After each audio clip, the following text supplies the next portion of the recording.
नमस्कार, स्वागत है आपका और आप देख रहे हैं अपना YouTube channel remake educate. Bihar सरकार ने बिहार राज्य शिक्षक स्थानांतरण नियमावली 2026 को पब्लिक कर दिया है और इस वीडियो के माध्यम से हम उसके एक अंश को जानेंगे और वो अंश है म्यूचुअल ट्रांसफर।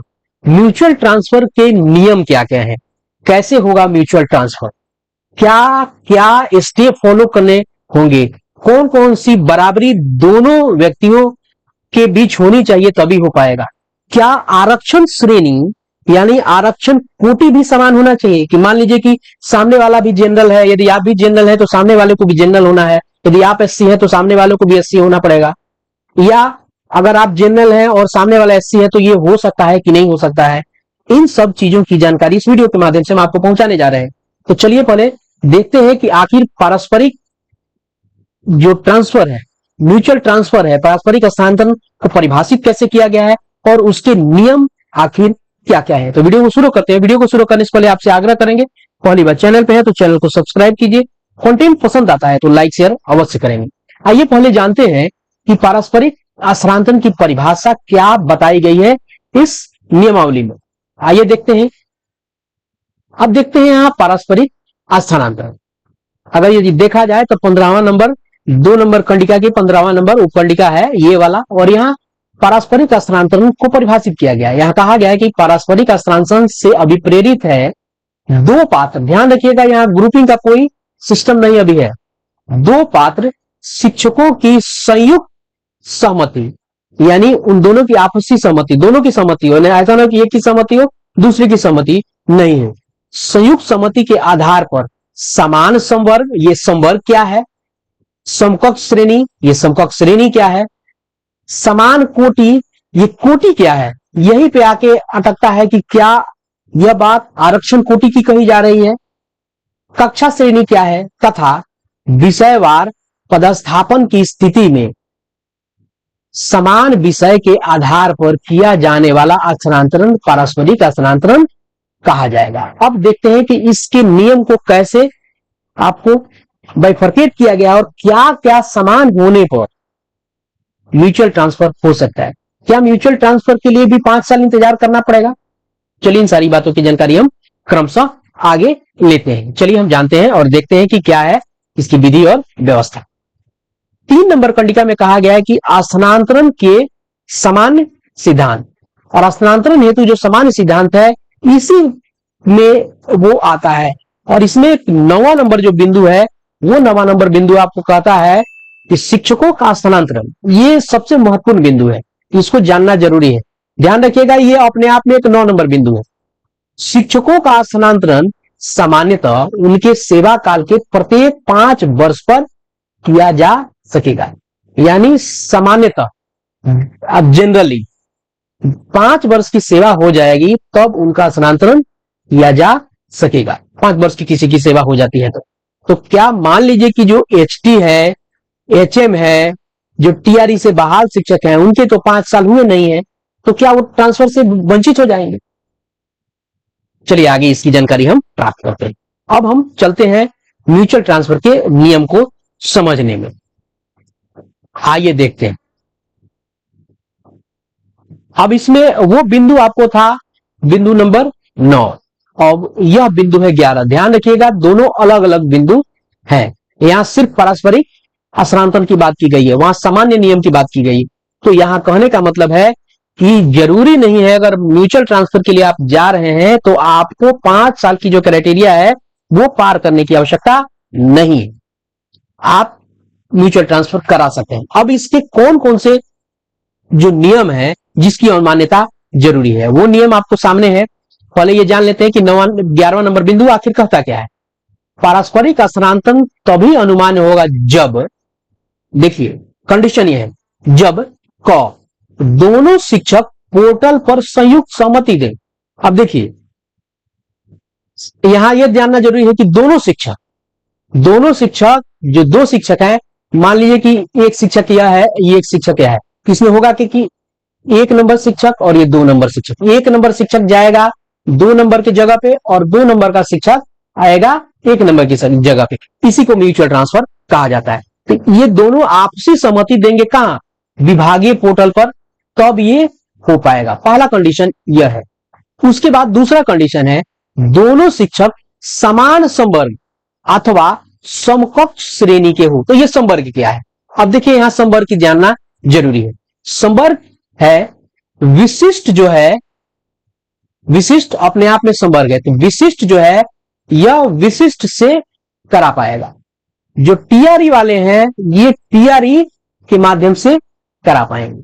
उसके बाद एचटी जो है वो एचटी से करा पाएंगे, एचएम जो है वो एचएम से करा पाएंगे, टीआरई वाले जो है वो टीआरई वाले से करा पाएंगे। उसके बाद जो नियमित है वो अपने नियमित संवर्ग वाले से करा पाएंगे। ये उनका अपना संवर्ग है, ये समान संवर्ग है। अब ये समान संवर्ग है तो इसको फुलफिल किया जाना जरूरी है, तभी हो पाएगा। तो यही कहा जा रहा है कि दोनों शिक्षक समान संवर्ग या समकक्ष श्रेणी के हो। तो समान संवर्ग टीआरई संवर्ग हो गया विद्यालय अध्यापक, जिसको हम कहते हैं विद्यालय अध्यापक, विशिष्ट शिक्षक एचटी, एचएम, नियमित, ये समान संवर्ग के शिक्षक हो गए। अब चलते हैं और देखते हैं कि गौ आखिर क्या कहता है। सबसे बड़ा प्रॉब्लम आपको यही फंस रहा है और यही आरक्षण कोटि की बात हो रही कि दोनों शिक्षक समान कोटि और कक्षा श्रेणी के हो जहां ऐसा लागू हो। अब यहां बात होती है कोटि की, समान कोटि। अब यहां है कि समान कोटि, समान कोटि क्या होगा भाई? आरक्षण कोटि की बात हो रही है क्या? कि मान लीजिए कि सामान्य अगर कोई है तो वो सामान्य से करेगा, क्या सामान्य कोई है वो अगर एससी से करना चाहे तो नहीं होगा? तो ये अस्पष्ट हो रहा है आगे की बात से। आगे की बात से कैसे हो रहा है? दोनों शिक्षक समान कोटि, यहां दिया गया है ऑब्लिक या कक्षा श्रेणी। यहां इस समान कोटि का मतलब बिल्कुल आरक्षण श्रेणी से नहीं है, यहां है आपको कक्षा श्रेणी से। तो कक्षा श्रेणी आखिर क्या है? कक्षा श्रेणी है 1 से 5 शिक्षक, यानी मूल कोटि के शिक्षक, मूल कोटि के शिक्षक। 6 से 8 स्नातक कोटि के शिक्षक, ये ही कोटि कही जा रही है। 9, 10th वाले यानी माध्यमिक कोटि के शिक्षक, 11, 12 उच्चतर माध्यमिक कोटि के शिक्षक, ये क्लास श्रेणी है।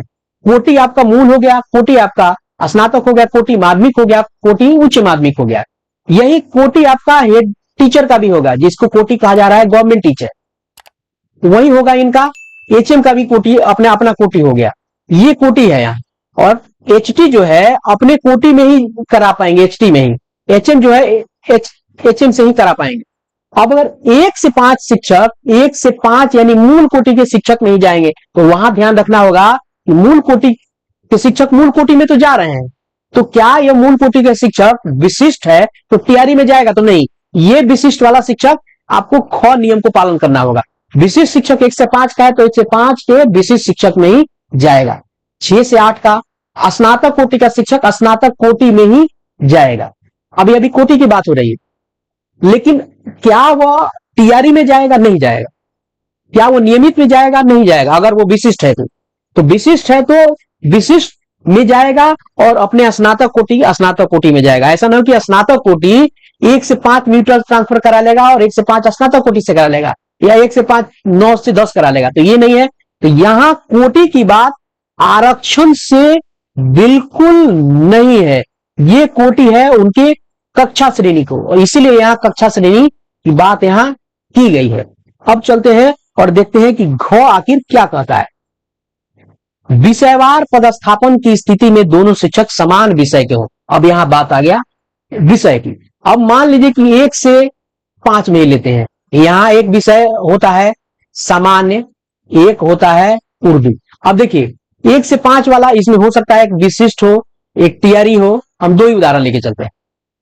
अगर 1 से 5 का शिक्षक हो, सामान्य हो, समान विषय की बात मैं कह रहा हूं, तो वो 1 से 5 का शिक्षक अगर विशिष्ट है, 1 से 5 का है, समान है, तो वो विशिष्ट में जाएगा, 1 से 5 में जाएगा और समान विषय में जाएगा। अगर उर्दू है तो अगर विशिष्ट है तो विशिष्ट के विशिष्ट में जाएगा, 1 से 5 में जाएगा और उर्दू विषय में जाएगा। उसी तरह मान लीजिए 6 to 8 का टीचर है सामाजिक विज्ञान का, तो सामाजिक विज्ञान का शिक्षक वो सामाजिक विज्ञान में ही जाएगा, न कि सामान्य विज्ञान का शिक्षक सामाजिक विज्ञान में चला जाएगा। यानी विषयगत बातों का ध्यान यहां रखना जरूरी है। आगे चलते हैं, गृह क्षेत्र संबंधी प्रतिबंधों का उल्लंघन नहीं हो। यहां बात कही गई है गृह से, पुरुष के बारे में बात हुई है कि वो अपना प्रखंड में नहीं रहेंगे, यानी वो दूसरे उनको प्रखंड में जाना पड़ेगा। महिला में बात है कि वो अपने स्वयं के पंचायत में नहीं रहेंगे, तो उनको अपने पंचायत में जाना होगा। ऐसा नहीं कि म्यूचुअल ट्रांसफर आप कराने जाएं तो पुरुष है तो आप अपने ही प्रखंड के किसी पुरुष से करा लें, तो वो नहीं यहां होगा। महिला है तो आप अपने ही पंचायत की किसी से करा लें, तो आप अपने पंचायत में नहीं रहेंगे, और पुरुष है तो आप अपने प्रखंड में नहीं रहेंगे। ये बात यहां कही जा रही है। उसके बाद है मानक मंडल, विद्यालय की आवश्यकता, शिक्षक उपलब्धता, प्रशासनिक आवश्यकता प्रभावित न हो। मानक मंडल जो भी एक स्टैंडर्ड आपको सेटअप तैयार किया गया है, उस मंडल और विद्यालय की आवश्यकता, शिक्षक उपलब्धता, प्रशासनिक आवश्यकता प्रभावित न हो, ये बहुत ज्यादा इफेक्ट नहीं करेगा। जो है क्योंकि ये टर्म्स एंड कंडीशन है, तो ये टर्म्स एंड कंडीशन यहां लागू नहीं होता, क्योंकि मानक मंडल प्रभावित नहीं होगा, विद्यालय की आवश्यकता प्रभावित नहीं होगा, क्योंकि 1 से 5 का एक विशिष्ट शिक्षक जा रहा है समान विषय का, तो इसी विषय में एक शिक्षक आ जा रहा है, तो मानक मंडल वहां प्रभावित नहीं होने जा रहा है। तो ये बहुत ज्यादा प्रासंगिक नहीं है, लेकिन ये ऊपर के 5 जो है ये सारे के सारे प्रासंगिक हैं। और मैंने यहां स्पष्ट कर दिया ग बिंदु में जो है कि दोनों शिक्षक समान कोटि और कक्षा से नहीं, तो समान कोटि का मतलब बिल्कुल अलग लक्षण से नहीं है। अब समान श्रेणी का शिक्षक जो है वो आपको एससी कोटि में जा सकता है, एससी कोटि का समान में आ सकता है, ईबीसी के कोई है तो बीसी में जा सकते हैं, ईबीसी के कोई है तो समान में जा सकते हैं, एससी में जा सकते हैं, कहीं भी वो कोई भी आरक्षण कोटि यहां से कोई उसका कोई मतलब नहीं है। तो स्पष्ट हो गया होगा कि आरक्षण कहीं से बाधा नहीं है म्यूचुअल ट्रांसफर में। तो इस वीडियो में मैंने प्रयास किया कि आप तक म्यूचुअल ट्रांसफर से संबंधित सारी बारीकियों को लाया जाए और आप म्यूचुअल ट्रांसफर से संबंधित सारे नियम समझ जाएं और आपको स्पष्ट हो जाए। तो इस वीडियो में इतना ही, मिलते हैं जल्दी ही नए कंटेंट, नए इंफॉर्मेशन के साथ। वीडियो पसंद आया, विश्लेषण पसंद आया तो लाइक शेयर जरूर करें। अपना ख्याल रखिए, धन्यवाद, जय हिंद।